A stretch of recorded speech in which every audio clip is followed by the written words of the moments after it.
Hey, it's Terminator Dark Fate, and oh god, it's going to be another franchise destruction, isn't it? Film begin, and we're at the beach, but there's some big scary skeletons, and now Sarah Connor is doing a talkover while Terminator's coming out the friggin' water, and it turns out that there was once a time in the future where the Terminators were coming to kill everyone to total death, but she stopped it. So basically this film is a direct sequel to Terminator 2, and we now have to forget about all the rest of him, which is kind of okay because the other one sucked. Well, this film sucks as well. And look! It's her! And there's John Connor! Oh boy, I can't wait to see how Oh, sorry, wait a minute. A Terminator just turns up out of nowhere and then shoots him to death. If he would have just got that booster shot they kept telling us to take, he would have survived. And now Sarah is pissed and really angry times a million and totally tries killing that lean, mean, gritty machine. But he gives her a robo yeet and then double taps John. Well, I guess that's film over already and we can all go home. Wait a minute, it's still continuing. So this must be a 2-hour epilogue because there is no coming back from what they've just done. Anyway, we're in Mexico 22 years later and look, something's happening. It's another Terminator. But hold on, it's a non-gender conforming they-theminator who is helped by some Mexicans and then the cops totally turn up. And wow, that was actually really quick. Can we have those response times in the UK? Anyway, so that policeman is trying to help, but the they-theminator goes full coppers to lead us on them, which obviously means that it's the bad one.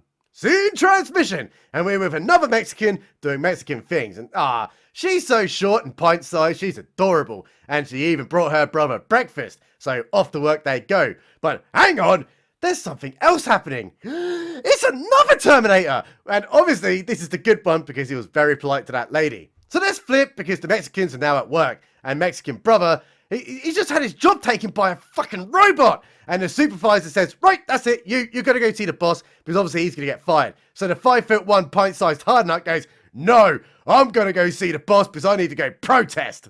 But what's happening outside though? It's the they-theminator totally knocking out innocent people, which is not cool. So obviously we immediately go back to the other Mexicans, and oh my god, that guy is actually the other Terminator and is about to do the killing of that Mexican girl. But holy ships, the they-theminator saves them from certain death. So now they have this really crap CGI fight scene, and the super cool non-binary they-theminator is kicking ass. Wait a minute. No, it's not, because that other Terminator now has knife dildos for arms, and then kicks they-them's ass. How would I get out of this one? Oh, no, quite easily, because Mexican brother drops a hefty bit of gearbox on that Terminator, so it's dead. Really? Oh, wait, nope, sorry. It's basically a rip-off of the T-1000, but with extra steps, so he can totally reform himself. How convenient. Now the they-theminator is getting them the fuck out of there by looking backwards while driving forwards. And obviously he has a wound, so the Mexican brother is looking at it and goes, you're a robot! But the they-them says, no, I'm augmented. So part human, part machine, part non-binary. Oh my god, actually, look over there guys, because the Terminator, the evil one, now has a giant dumpster truck that somehow smashes through that wall. And then totally catches up to them. Even though that dumpster truck is 15 tons minimum. And then the they-theminator is saying to the other guys, her mission is to protect the Mexican girl. And the Mexican girl's what, me? And then the they-theminator is yeah, you dumb bitch, because I didn't put all this effort in for no one, did I? So they're totally escaping, but look out! There's a lorry ahead partially blocking the road, so better stop, then reverse, and go the wrong way down the slip road. Of course, just so that the other Terminator can catch up, because, well, they would have got away with it. We have to put the drama in there somehow. And, the acceleration on a literal dumpster truck is fucking incredible, and it's totally keeping up with their pickup. But, oh, no! There's engine troubles for reasons! So the they-theminator tells the Mexicans to drive, while it accuses a Terminator of bigotry with a rebar rod. But it turns out that other robot doesn't give two shits about narcissistic pronouns on Twitter, and, he can even turn himself into two Terminators, because, well, why not? Anyway, they crash and brother Mexican is off to meet the great tortilla in the sky, which I guess is better than us Brits who probably have lukewarm beans on toast waiting. And that Terminator is coming, so they better get the fuck out of there. But oh no, it just caught up with them very easily. And they're gonna die. Really die. Wait, nope, sorry. Sarah Connor literally turns up out of fucking nowhere with a rocket launcher and shit. And she must have been a literal 2-minute drive away this entire time. Amazing! They better have a very good explanation about how that happened. So they steal her car because, well, they're assholes. And that totally pissed off Sarah Connor because she was literally trying to save them. Now the They-Theminator is totally having withdrawals because apparently themself is on the juice and can only fight for a short amount of time before needing a top-up.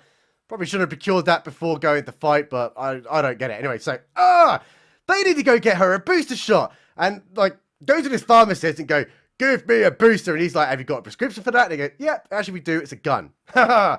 Drug-powered Terminators. The conspiracy theorists were right again. So they go outside and shut that front door.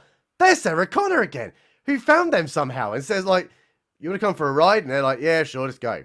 So they go to a motel to get that myocarditis under control with ice. And it turns out that Sarah Connor is wanted in all 50 states of America. And totally gives them a second booster shot because obviously the first 3 didn't fucking work. And look, she's awake. And now she's about to go full Apache helicopter on Sarah Connor. But Mexican girl ain't into that, so stops them. And now Sarah is telling them the plot line to Terminator 1 and 2. But them's like, that never happened in the future.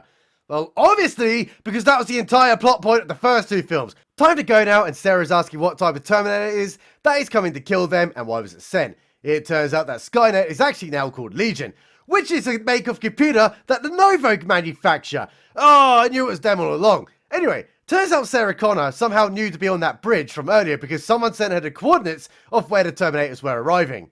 But that doesn't actually explain how she knew to meet them on the bridge because their arrival places were completely different locations. Anyway, so it turns out that They-Theminator has the coordinates of someone who can help them inscribed on her stomach, and they need to go there, but it's in Texas, and they need to cross the border, which is illegal. Doesn't matter because they're now in their way, and they aren't sending their best now, are they? But what's happening at the Mexican data center? It's the Terminator who's hacking their system, and like straight away finds out where Mexican Girl is because he's magic. Now the They-Theminator is telling the half-pint Mexican that the ignition point for the Novo massacre happened without warning, and that there were loads of nukes going off, and then like loads of people died, and then the robots rose. So pretty much the first 2 films. So anyway, let's fast forward to the future where They-Them is yet to be augmented and is running around solo, and she's trying to survive, and then here's some rednecks being really mean. So we cut away from that scene because we're going to pick that one up later, and Sarah Connor is saying, let me guess, in the future, Mexican chick gives birth to the son that raises the resistance against those robots. And then They-Them says, oh, that doesn't happen in the future. I so want to beat the shit out of you right now. Which almost made me sick, because I actually like Sarah Connor, not this fucking monstrosity. We're now in some village and they go directly to a human trafficker, which I heard is a very noble trait. And how the hell does Mexican Girl know who he is and then go gives him a hug? Does like all Mexicans know a human trafficker? I don't get it. But anyway, they go, like, you know, get us across the border. He goes, yep, fine, I'll get you across the border. So they go across the border. But what's happening within the Mexican police, though? Well, here's a lady walking, and now she has total dildo knife hands, and then, like, deletes these guys, and is now tracking Mexican Girl on a computer. Oh, if only I had a wall that, like, was, like, quite tall and would stop all these people getting across the border illegally and just came through the legal measures. But, doesn't matter, because for some reason, he's now operating a drone, and then finds them very easily, and he informs those border agents in the US to go arrest him, which they do, of course. So, like, film finished, they got arrested, it's done. Oh, wait, nope, sorry. Here comes a drone that is about to do a terrorism on there, but the They-Theminator sees it and knows instinctively to push the Mexican Girl out the way. So, like, why couldn't you have done that in the first place? I mean, what was the point? If you had a drone, what was the point in calling a border? I just don't get it. Didn't work because they're now in those Obama cages, and They-Them is getting examined for reasons, and they're discovering that she's a robot, and look who managed to show up as well. It's the real Terminator, who's now like a border force agent, and he's coming for Mexican Girl. Back to the cages, and somehow someone knew who Sarah Connor was, so he's like, you're double arrested, and now she's out of the picture, while that Terminator is totally coming to do that murder for realsies. And then, like, the They-Them, who's in a different room, is, like, going full Twitter meltdown and, like, to escape, and then beats up all those men and bitch slaps that woman. Oh, she's so violent and cool, I bet everyone's gonna love this character. But it's lucky that she got out, though, because there's the Terminator, and, there's also Sarah Connor, who just, like, fundifies those guys who, like, arrested her. Just so, like, she's now free, rendering that entire scene. But why would you arrest her and then just have her escape again, like, very, very easy? I don't get it. So just better run now, because here comes Dildo Knife Hands, who's just kidding everyone. They get outside and onto a helicopter that was conveniently there. And here comes Sarah, who, like, somehow knew where they were again. So onto that helicopter they go, which was really convenient, and now them is saying to Mexican girl, you can't do stupid things, you need to be safe. Just like Sarah Connor did to John in the back of the police car. This is just rehashing dialogue, which is obviously amazing. Everyone loves rehashed dialogue. They learn where the coordinates are, and it's a big old log cabin in the woods, and it's really strange. So time to go knock, and oh my god, it's the actual Terminator who says, Sarah Connor, just like he did in the last films. So then she goes, oh, you bastard, and then totally going to kill him, but them stops her, and it turns out that this Terminator had time to think about his algorithm, and he's now good. Oh, big shook, machine learning and all that. So the Terminator asked the Theminator where those coordinates came from, which is a really interesting question to ask, because surely in the future where Skynet does not exist, then she wouldn't have been able to get those coordinates, and neither should the Terminator really you know what? Paradoxes of the people who actually care about storylines and actually want to flush them out. So let's just continue, because it turns out that the Terminator man has now got a family because of reasons, and he feels guilty for being a complete dick to Sarah Connor. And also it turns out that he knew where those Terminators were coming through because of time, space, something. It was sending Sarah coordinates to give her purpose because he killed her son. This is incredible. I'm glad I watched this film. Now the Terminator is saying, I'll help protect the Mexican girl. And look who turns up out of nowhere. It's his wife, who's not even pissed that there's a bunch of random women in the house. But we also learn that she isn't getting a good dicking down because they don't do the sex ever. Well, okay, that was information I didn't really want to know. And now they're figuring out how they're going to kill the Terminator. And they're going to set up a kill box to lure the Terminator into and then terminate it. And then the half-pint Mexican stands up and says, we need to stand together and fight the evil. Just like the Rings of Power, where the half-pint Forest Commander pretty much gave the exact same speech. I really love the way how women are so one-dimensional these days, they can have the exact same dialogue tree. Quick flip, and that Terminator has loads of guns, so it's time to give the Mexican girl a montage. She looks really convincingly powerful with that gun in her hands, although it's pretty much twice the fucking size of her.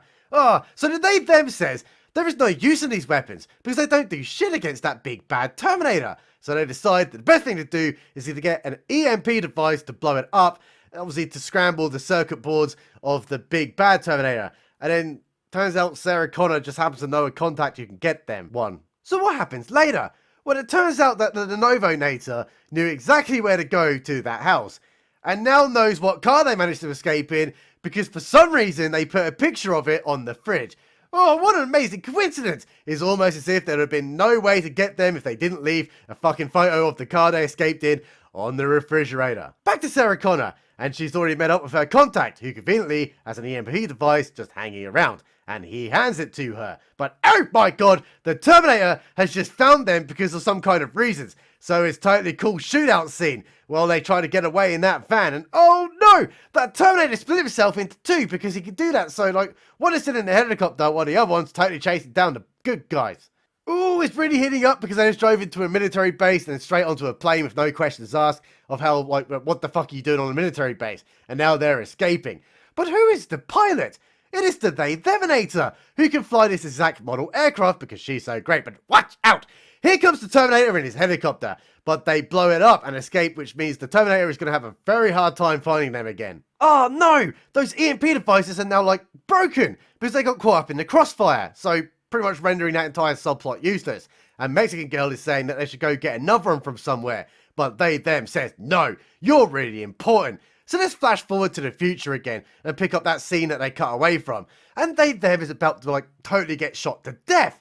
But she's saved by a literal 5'1" woman who breaks a 6-foot tall man's arm because she has agency, and is saying they should stop all this fighting against each other and rise up against the machines. And also, a little bit of a side note here, guys. I hope my gravestone details how I died of cringe at that precise moment.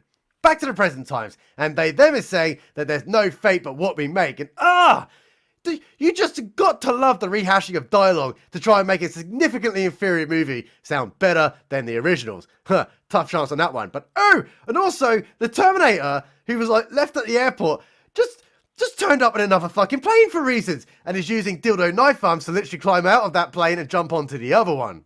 Well, that just did a Hiroshima, and they're now crashing. So there's no way they can survive this. And look, the bad Terminator is now on the plane. And there's another really crap CGI fight scene that for some reason we now have to rely on in every single film instead of just having two guys actually go at it. Oh, it's Skynet versus Lenovo. Well, that's actually really convenient because it gives the other guys ample time to escape in a Humvee from the cargo bay that has a parachute attached, so obviously they don't die on impact. So while they're falling, what are the other two Terminators doing? Well, the plane crashes right where the Hoover Dam is, and now they're having a really cool underwater fight scene in CGI, of course. The Humvee's also landed right on the edge of the dam and is about to fall off. And now, like, that Terminator has somehow got out of that water and, like, ran around and is totally gonna kill them. But the Themator cuts them loose just as the Terminator jumps, like, towards the Humvee. Oh, but it didn't work, though, because now they're both in the water, and now the bad Terminator is trying to kill them with, like, knife dildo arms again. So they escape to the surface somehow, and are now saying that they just cannot kill this guy. And they them says, there is a way. You have to use my power source. Oh, and also, here's the Goodinator who just turns up out of nowhere as well. So like oh, where should we have this fight scene? Well, let's do it inside of the dam. And here's the bad Terminator. And now, like, it's fight time, where those Terminators are fighting in really crap CGI once more. So let's throw them around a little bit. And oh, look, the bad Terminator is looking really beat up, but obviously can just regenerate itself.